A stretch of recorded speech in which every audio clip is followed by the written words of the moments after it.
नमस्कार व्यूअर्स, और आप सब लोग कैसे हैं। आशा करती हूँ आप सब लोग अच्छे होंगे, स्वस्थ होंगे और मेरा शिव पुराण का पाठ अवश्य देखते होंगे।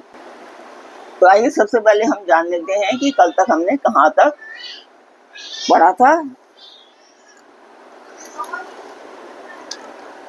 तो कल तक था कि साधन विनियोग तथा नित्य नैमित्तिक कर्म में क्रमशः जल से, मंत्र से और भस्म से भी स्नान करके पवित्र शिखा बांधकर यज्ञ पवित्र धारण कर कुश की पवित्री हाथ में ले ललाट में त्रिपुंड लगाकर रुद्राक्ष की माला लिए पंचाक्षर मंत्र का जप करना चाहिए। कल तक यहाँ तक था। आइए मैं आपको बता दूं कि आप ये पाठ एक शुभ कार्य है, मंदिर के लिए कर रही हूँ और इसमें मैं आप सब लोगों का सहयोग चाहती हूँ कि आप सब लोग सहयोग करें, सब्सक्राइब करें, लाइक करें और शेयर करें और अपने परिवार और मित्रगणों से भी सब्सक्राइब एंड शेयर करने के लिए अवश्य कहें। तो जिस मंदिर का मैंने वर्णन किया है उस मंदिर की मैं फोटो डाल रही हूँ, आप लोग देखें और मुझे बताएं कि आपको शिव पुराण कैसा लग रहा है।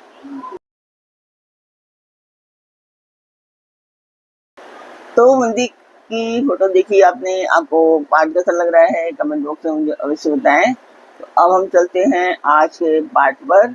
स्वागत करती हूँ मैं आप सभी का अपने इस कार्यक्रम शिव पुराण में। शिव पुराण की ये वायव्य संहिता का उत्तराखंड पाठ है और इसमें आज आप सुनने वाले हैं योग्य शिष्य के आचार्य पद पर अभिषेक का वर्णन तथा संस्कार के विविध प्रकारों का निर्देश।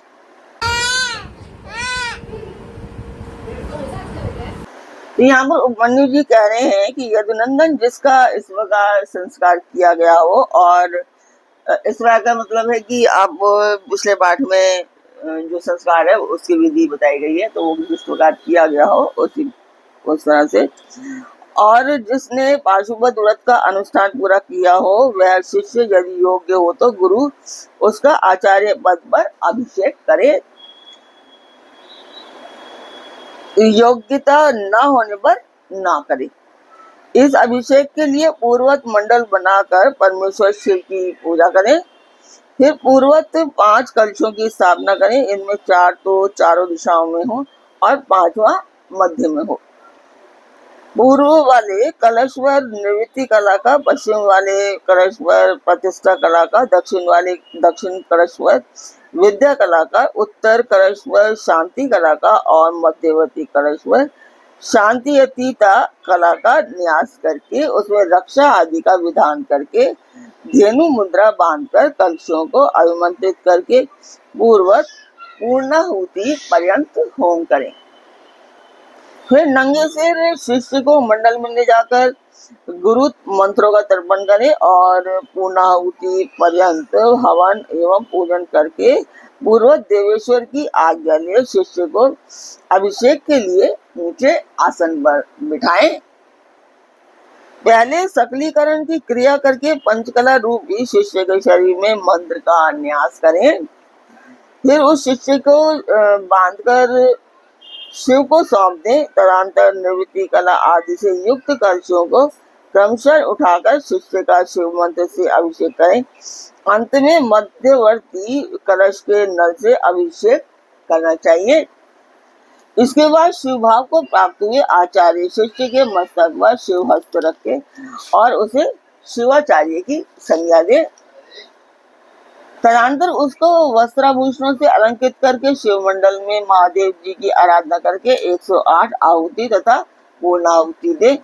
फिर देवेश्वर की पूजा एवं भूतल पर साष्टांग प्रणाम करके गुरु मस्तक पर हाथ जोड़ भगवान शिव से निवेदन करें कि भगवान आपकी कृपा से मैंने इस योग्य शिष्य को आचार्य बना दिया है। देव, अब आप अनुग्रह करके इस दिव्य आज्ञा प्रदान करें। इस प्रकार कहकर गुरु शिष्य के साथ पुनः शिव को प्रणाम करें और दिव्य शिव शास्त्र का शिव की ही भांति पूजन करें।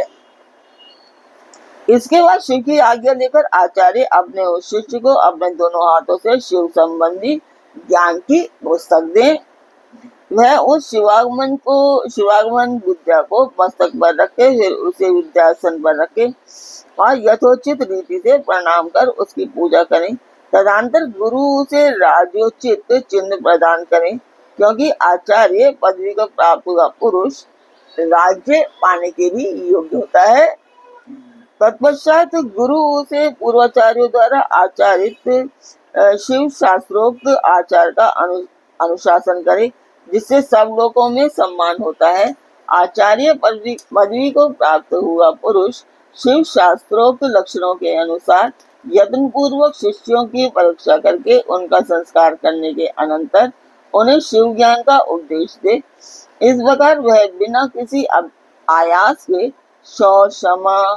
शौच, क्षमा, दया, अस्वैत यानी कि कामना त्याग तथा ईर्ष्या त्याग आदि गुणों का यत्न पूर्वक अपने भीतर संग्रह करे।